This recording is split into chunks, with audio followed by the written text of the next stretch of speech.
সারা সপ্তাহ ধরে জি বাংলা এবং স্টার জলসার পর্দায় যে সমস্ত ধারাবাহিক সম্প্রচারিত হয় তার অগ্নি পরীক্ষার ফলাফল সামনে আসে বৃহস্পতিবারে। হ্যাঁ, ঠিকই ধরেছেন, টার্গেট রেটিং পয়েন্টের কথাই বলছি।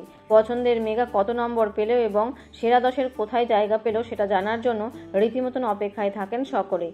আর এবার প্রকাশ্যে এলো এই সপ্তাহের টিআরপি লিস্ট। কে হলো এ সপ্তাহের বেঙ্গল টপার, কারা থাকলো সেরা 10-এ, চলুন জেনে নেওয়া যাক এই সপ্তাহের টিআরপি তালিকা। প্রথম হয়েছে পরশুরাম আজকের নায়ক, স্কোর করেছে 6.4। দ্বিতীয়তে রয়েছে পরিণীতা এবং জগদ্ধাত্রী, স্কোর করেছে 6.2। তৃতীয়তে রয়েছে রাঙামতির তীরন্দাজ, স্কোর করেছে 6.1। চতুর্থতে রয়েছে ফুলকি, স্কোর করেছে 6.0। পঞ্চমে রয়েছে গৃহপ্রবেশ, স্কোর করেছে 5.3। ষষ্ঠতে রয়েছে চিরসখা, স্কোর করেছে 5.1। সপ্তমে রয়েছে কোন গোপনে মন ভেসেছে কথা চিরদিনই তুমি যে আমার, স্কোর করেছে 4.9। অষ্টমে রয়েছে রোশনাই, স্কোর করেছে 4.1। নবমে রয়েছে মিত্তির বাড়ি, স্কোর করেছে 3.8 এবং দশমে রয়েছে গীতা এলএলবি, স্কোর করেছে 3.7। তো বন্ধুরা, বিনোদন জগতের এমনই নিত্য নতুন আপডেট পেতে চ্যানেলটিকে অবশ্যই সাবস্ক্রাইব করবেন।